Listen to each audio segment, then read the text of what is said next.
Sejam todos muito bem-vindos a mais um vídeo do canal baseado em fatos reais. Hoje, mais uma história de um personagem, de uma personalidade intrigante da história brasileira.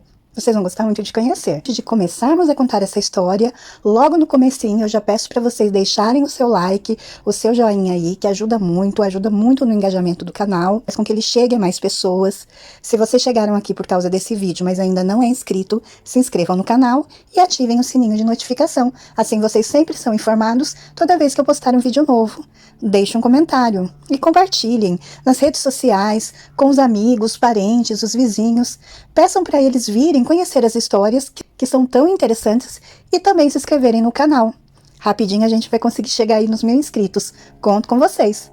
Sem mais demoras, vamos todos entrar na nossa máquina do tempo e viajar para o ano de 1950.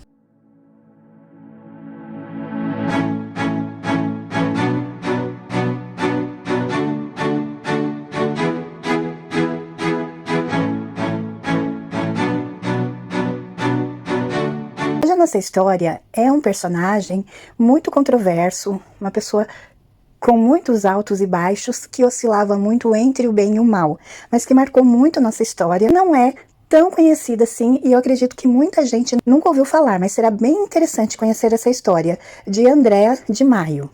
Andréa de Maio foi uma empresária do Besfonte paulistano e militante travesti pelos direitos LGBTs. Nasceu em 4 de maio de 1950 e faleceu também em 16 de maio de 2000. Nasceu e faleceu em São Paulo. Hernani dos Santos Moreira Filho, 50 anos, empresária e transexual. Hernani dos Santos Moreira Filho, conhecida como Andréa de Maio, foi uma empresária, então, como eu já disse, e militante travesti. Andréa de Maio foi engraxate, gari e menino de rua. Dormiu debaixo de um banco na Praça da República. Adolescente, tentou ser cantora, pois tinha uma voz boa, mas ser homossexual lhe emperrou a carreira. Tentou ainda ser bailarina, mas nada. Então quis mudar. Aos 20 e poucos anos, Hernani dos Santos Moreira Filho decidiu transformar seu corpo. Nascia assim Andréa de Maio.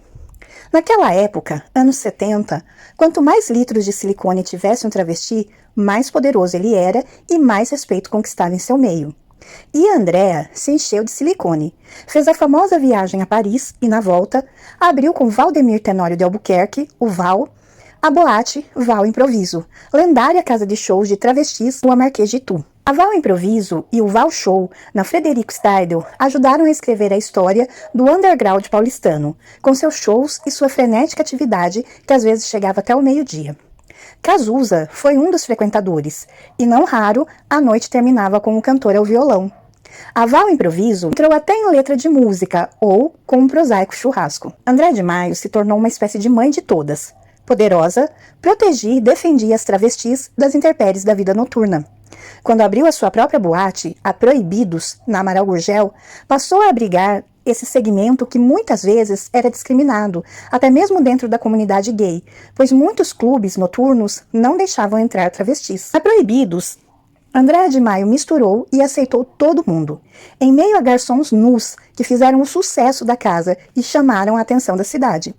Sem falar no show sempre no meio da madrugada, 4 horas, 4h30, e o povo da noite que saía de seus trabalhos ou de outros clubes para terminar na boate. Já com o dia claro e o centro da cidade pulsante, avançando até as 9 horas da manhã. Tudo funcionava sob o olhar sempre vigilante e severo de Andréa de Maio. Carismática, sentada em sua cadeira na porta, ao lado do fiel companheiro, o pequinês Al Capone, ela sabia orquestrar o local como ninguém, com seus perigos e atrativos. O fascinante apelo da mondanité. Andréa de Maio cuidava e dava amparo. Servia de sentinela, de guardiã daquele mundo perigoso e cheio de regras veladas. Algumas coisas pouca gente sabia da vida de Andréa de Maio. Às vezes, ela era vista sentada no banco da Praça da República, onde costumava dormir quando criança. Ficava ali sozinha, com um amigo Al Capone, pensando. Negociante de carros, ajudava também instituições de caridade e favelas. Muitas doações foram feitas para a Casa de Travestis de Brenda Lee. Em 1988, sua vida foi um dos temas do filme documentário do suíço Pierre-Alain Mer, Dores de Amor, que baseia-se em entrevistas com 5 mulheres transgêneras brasileiras: Andréa de Maio, Brenda Lee, Thelma Lippe, Condessa da Nostro Mundo e Cláudia Wonder, que falam de suas vidas, suas dores e seus amores. Andréa de Maio vivia como empresária de sua casa noturna, a Proibidos, uma boate de estilo trash cult no centro de São Paulo, desativada logo após a sua morte. Militante incansável, Andréa de Maio era frequentemente chamada para participar de programas para debater em defesa dos direitos das travestis e transexuais. Um de seus embates mais emblemáticos foi no programa Livre, de Serginho Groisman, na época que ainda era no SBT, com o político paulistano Afanásio Jazade, que assumidamente não simpatizava com as causas LGBTS e chegou a declarar que os homossexuais deviam ser afastados do convívio social, notícia que foi veiculada na Folha de São Paulo no dia 19/7/1985. E fiquem aí, porque eu vou contar para vocês em detalhes como foi essa discussão entre os dois dentro do programa Livre. Na década de 90, Andréa de Maio procurou alguns políticos, garantindo seu voto, e daqueles que a seguiam em troca da criação de um estatuto que garantisse os direitos cívicos a todos os integrantes da comunidade GLBT paulistana. Muito conhecida na cena artística paulistana, ela foi inclusive amiga íntima de algumas personalidades. Andréa de Maio faleceu em São Paulo no dia 17/5/2000, aos 50 anos. Faleceu em uma clínica de cirurgia plástica um dia após se submeter à retirada do silicone industrial das nádegas e das suas coxas, morte provavelmente em virtude de embolia. Antes da cirurgia, contudo, ela havia assinado um termo que se responsabilizava pelos riscos da retirada do silicone, que eram bem altos em um procedimento dessa natureza. Pedro de Lara foi o único famoso a comparecer ao enterro de Andréa de Maio, nasceu no cemitério da Consolação, em São Paulo. Aliás, cemitério esse repleto de personalidades e de histórias. Além de Pedro de Lara, cerca de 30 pessoas foram dar o último adeus à artista. Pedro de Lara estava muito emocionado e fez diversas declamações de amizade a Andréa de Maio. A missa de sétimo dia foi na boate que pertencia a ela, a Proibidos. Na época do seu falecimento, o pai de Andréa de Maio se negou a sepultá-la, e por isso seu amigo, pai Walter de Logum Edé, de Pronto, concessionário do referido túmulo, garantiu seu sepultamento no primeiro e histórico cemitério municipal da cidade de São Paulo, que é o Cemitério da Consolação. Em março de 2005, o estilista Valério Araújo ambientou seu desfile na capela do Hospital Humberto Primo, rendendo homenagem póstuma à antológica Andréa de Maio. No dia 17/11/2016, o Serviço Funerário do município de São Paulo organizou uma cerimônia de homenagem a Andréa de Maio. Foi fixada uma placa com o nome social no túmulo localizado na Rua 25, LE, terreno 22, no Cemitério da Consolação. Renato, cimbalista, entusiasta da homenagem, foi quem doou a placa ao túmulo. Em 1998, cercada de travestis e ativistas gays, Andréa de Maio pediu o microfone na plateia do programa Livre. Queria fazer uma pergunta para o convidado daquela tarde, o ultraconservador Afanásio Jazade, um deputado estadual pelo PFL paulista. Ela estava furiosa, com cabelos negros, crespos e longos, trajava calça social e um camisão listrado de mangas curtas. Não usava maquiagem nem adereços, exceto um relógio de pulso, e tinha a voz fina. Era deliberadamente uma figura ambígua, que trafegava entre o masculino e o feminino. Transmitido pelo SBT, sob a apresentação de Serginho Groisman, o programa Livre se notabilizou por promover debates acalorados. Aquele dia, o apresentador e o público sabatinavam Jazade sobre questões de gênero. O parlamentar, claro, defendia a tradição e achincalhava os que a colocavam em xeque. Viado, conversa de viadinho, de mariquinha, era o que ele bradava, com sotaque italianado, apesar das origens romenas. Mal pegou o microfone, Andréa mirou o deputado e disparou. Quando o senhor saiu às ruas angariando votos, disse para o indivíduo homossexual, não vote em mim? Os aplausos e gritos da plateia quase abafaram a resposta do político. Não, absolutamente, admitiu Jazade.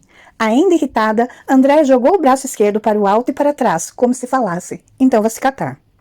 A cena encontra-se no YouTube e dura míseros 11 segundos, mas é icônica, não deixa de ser uma relíquia, já que a internet tem pouquíssimos vídeos com Andréa. Ela, que nasceu Hernani dos Santos Moreira Filho, se definia como travesti, embora nem sempre envergasse roupas ou acessórios de mulher. Morreu em 2000, logo depois de comemorar seus 50 anos. Principalmente no underground de São Paulo, que era sua cidade natal, ela ficou conhecida pelas peripécias noturnas e por defender com unhas, às vezes coloridérrimas, e dentes bem cuidados, a dignidade dos LGBT. O palhaço pinta o rosto para sobreviver. O travesti também. Por que o travesti não trabalha? Quem dá trabalho para o travesti? Me conta isso. Se falta trabalho para pai de família, vão dar trabalho para travesti? Resumiu em 1985 no programa Comando da Madrugada, conduzida pelo telejornalista Goulart de Andrade. Depois de um longo ostracismo, quando nem mesmo os movimentos gays costumavam evocar o legado de Andréa, a militante, desbocada e pioneira voltou às discussões sobre os direitos dos transgêneros.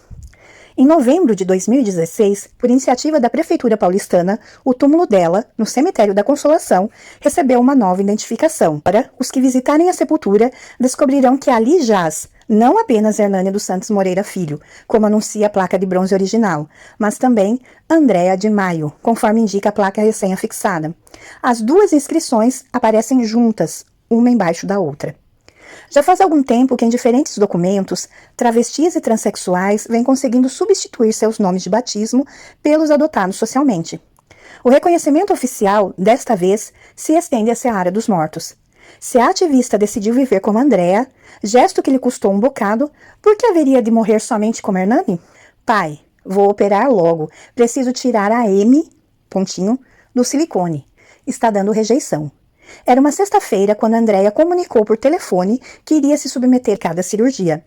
Avisou não o pai biológico, com quem tinha péssima relação, mas o amigo e guia espiritual Walter Alegrio, ou pai Walter, de Logum Edé, sacerdote iniciado no candomblé da nação Eguibá Araquê, a mesma de mãe menininha do Gantóis. Meu filho, nós do santo nunca fazemos nada importante sem ouvir os orixás. Não se opere antes de jogar os búzios e conferir se o momento é propício, aconselhou o religioso, que sempre se referia a travesti no masculino. Ela concordou. Naquela manhã, pai Walter viajaria para o Rio de Janeiro. Planejava voltar uns dias depois e consultar os búzios diante da própria Andréa. Alta e branquela, a travesti ostentava coxas e nádegas imensas. Os seios, em contrapartida, eram pequenos. O corpão desabrochara da pior maneira, à custa de hormônios e muito silicone industrial, injetado sem nenhum acompanhamento médico. Na época, quanto mais litros do produto uma travesti aplicasse, mais poder detinha entre os pares. Discriminada pela família, a futura militante saiu de casa antes dos 18, ainda sob a máscara de Hernani. Morou na rua e abraçou toda a sorte de bicos. Lavava carros, engraxava sapatos, varria calçadas, cantar e dançar profissionalmente, mas não deslanchou. Com 20 e poucos anos, resolveu se montar e virou Andréa de Maio. O sobrenome celebrava o mês em que Hernani nasceu. Por ironia, acabou se mostrando premonitório, uma vez que a travesti morreu igualmente em maio, no dia 17. Quem a conheceu jura que não bebia álcool, não consumia drogas, nem se prostituía. Ganhava dinheiro negociando carros e como dona de boates, aval improviso e bebidos, onde garçons trabalhavam nus e se tornaram míticas. Frequentemente, recepcionava os habitués dos nightclubs em companhia de Al Capone, um cão pequinês. Quando sobrava grana, comprava apartamentos, abarrotava-os de beliches e alugava os leitos para outras travestis. Há relatos de que também atuava como cafetina. Explosiva, não fugia de brigas. Andava com um nunchaku, o bastão duplo das artes marciais, sob o braço. Alguns afirmam que se tratava de uma corrente, e chegou a levar 6 tiros de um namorado. Curiosamente, em oposição à faceta agressiva e oportunista, ela exibia um lado protetor. Ajudava favelas e instituições de caridade, acolhia travestis com AIDS, denunciava preconceitos contra homossexuais e reivindicava a criação de um estatuto que garantisse todos os direitos da comunidade LGBT. Em maio de 2000, retornei de viagem como previsto e procurei Andréa imediatamente. Pretendia jogar os búzios para ela, relembra pai Walter. Foi quando recebeu a notícia.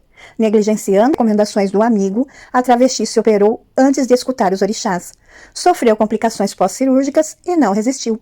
Tinha pressa em extrair o silicone, tanto por razões de saúde quanto estéticas. Suportava ver o corpo deformado, de tal modo, nos últimos tempos, raramente se montava. Passava um batonzinho e olhe lá. Segundo o guia espiritual, o pai biológico de Andréa não deixou que a enterrassem no jazigo dos parentes. Autorizei então que pusessem o menino no túmulo de minha própria família, conta o sacerdote, que tem 69 anos de idade.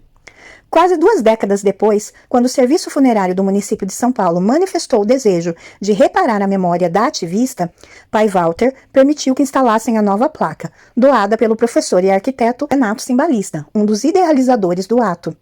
Gostava a beça de Andréa, diz o guia. Nunca o tratei no feminino, porque não reconheço travestis como mulheres. Ele respeitava minha opinião. Eu também respeitava a dele. Cada um com seus pecados, né? Disse pai Walter sobre Andréa. Um pouco da contradição na história de Andréa.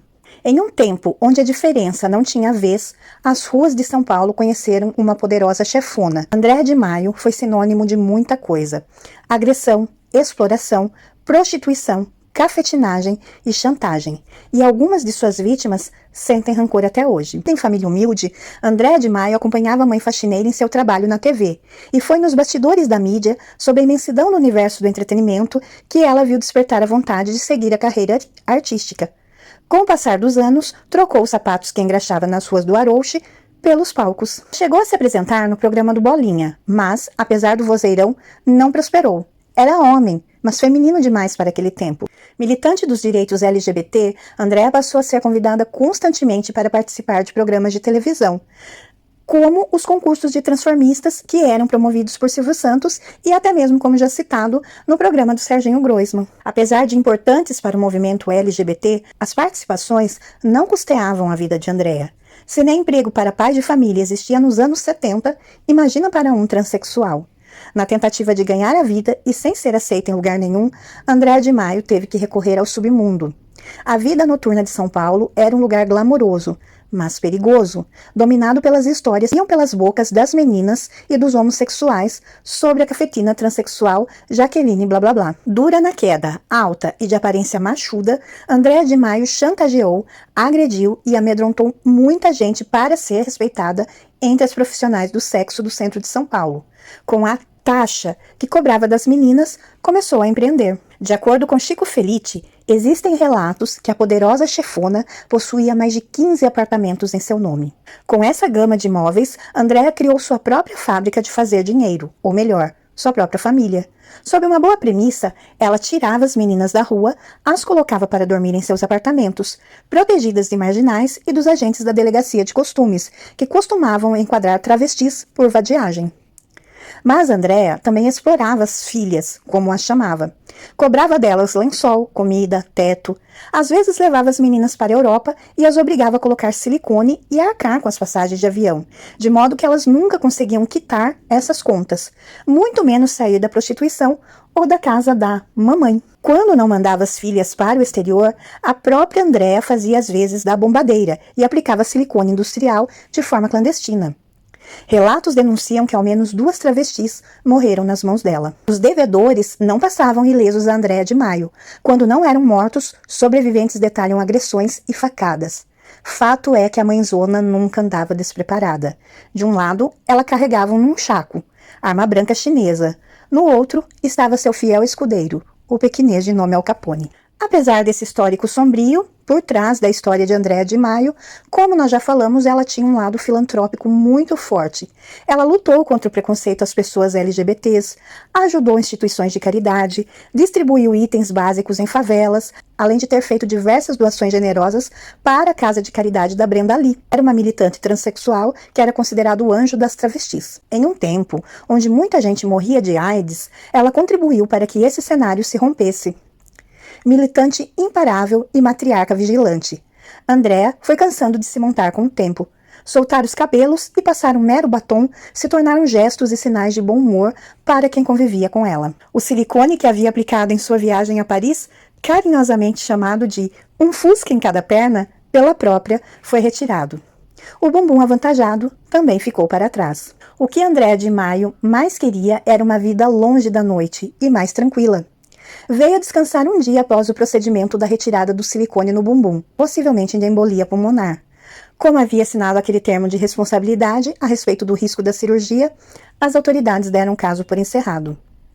Logo ela, que sobreviveu a 6 tiros na mão, braços e pernas, ordenado por um ex-namorado que presenciou tiroteios e corpos jogados na calçada da balada proibidos. Ela morreu como queria, sem bunda. O silicone já estava incomodando. Após a sua morte, a história de André de Maio começou a sofrer de apagamento arquival. Apesar de ter feito sucesso no underground paulistano com seu nome social, toda a documentação médica e policial foi realizada em seu nome de batismo, Hernani dos Santos Moreira Filho. Essa violência institucional criou uma série de lacunas de informação a respeito da vida da travesti. Ela realmente cometeu tais crimes? Por que não foram notificados? Qual o real tamanho de sua fortuna? Onde foi enterrada? Com qual nome foi enterrada? Do que de fato morreu? A história de Andréa é praticamente oral. Existem poucos registros. Ela representa uma galera que tinha medo do sistema, medo de ser tapeado e extorquido por policiais ou funcionários de banco. Essas pessoas não faziam imposto de renda, elas dormiam com dinheiro no colchão, compravam conversíveis e apartamentos com dinheiro vivo, à vista. O que aconteceu a André de Maio após a sua morte chama a atenção para um problema que afeta pessoas trans e travestis em geral. Afinal, para onde vão as pessoas trans depois que morrem? Bruno da Mata é um gestor de políticas públicas e ele é um pesquisador e autor de um trabalho que se chama O Significado do Nome. E ele disse sobre isso: essas pessoas simplesmente desaparecem. Como vivem a marginalidade da vida, deixam de existir, porque o Estado não as contempla como realmente são. Cemitérios representam mais que um local fúnebre. É um reflexo da memória da cidade. Nele encontram-se todos os tipos de pessoas: cidadãos, famílias influentes, artistas, entre outras personalidades que marcaram aquela sociedade de alguma forma. No entanto, o serviço funerário ainda está longe de acolher todas essas histórias. As pessoas trans sofrem um tipo de silenciamento, pois quando morrem, apesar de ter o direito ao nome social, o sistema funerário as enterra com nome civil. Ou seja, as pessoas trans simplesmente desaparecem da história da cidade. Se alguém quiser levar uma flor no túmulo ou saber onde está enterrada, não tem como saber. Elas não têm direito ao luto. Então, que em 2016, o Serviço Funerário Paulistano deu início a essa ação de recuperação de memórias e começou por colocar, então, essa placa doada pelo professor Renato no túmulo de Andréa. A Andréa de Maio teve seu nome retificado. Apesar da lápide constar o nome social dela agora, ainda tem um atestado de óbito com o nome civil, os boletins de ocorrência com gênero masculino. Ou seja, tem uma série de protocolos, registros do Estado que vão apagando essas pessoas da história. Hoje, resolvi trazer para vocês e falar um pouco sobre isso, contando a história da André de Maio. Mas, quantas pessoas trans foram sepultadas e ninguém sabe onde estão? A história da poderosa chefona é um relato de violência e criminalidade. Tudo isso envolvido na teia de glamour e preconceito que era a vida noturna dos anos 70 e 80. Tanto deve também ser reconhecida pela filantropia, ativismo dos direitos LGBTs, mas principalmente pelo direito de ser lembrada. Pessoas com uma história semelhante à da André de Maio podem sim acabar recorrendo ao ilícito para sobreviver, mas é importante não banalizar ou generalizar. Além disso, é importante entender que as pessoas não são apenas boas ou más e que sua sexualidade ou identidade não tem relação com a criminalidade. E essa foi a nossa história de hoje. A história da André de Maio. Muitos talvez se lembrem, mas muitos não se lembram ou nem mesmo conhecem a história. Por isso achei interessante trazer para vocês. Conhecer quem não conhece, relembrar quem já conhecia, mas há algum tempo não pensava nisso. E esse foi o nosso vídeo de hoje, a nossa história de hoje. Eu espero que vocês tenham gostado de mais esse vídeo. Se vocês gostaram, por favor, deixem um like, deixem um comentário também falando se vocês conhecem a história ou não. E se tem mais algum detalhe sobre a história, também deixem aqui que eu vou gostar muito de ler. E voltem aqui para as nossas próximas histórias, para os nossos próximos vídeos. Fiquem todos na paz, um super beijo e até a próxima!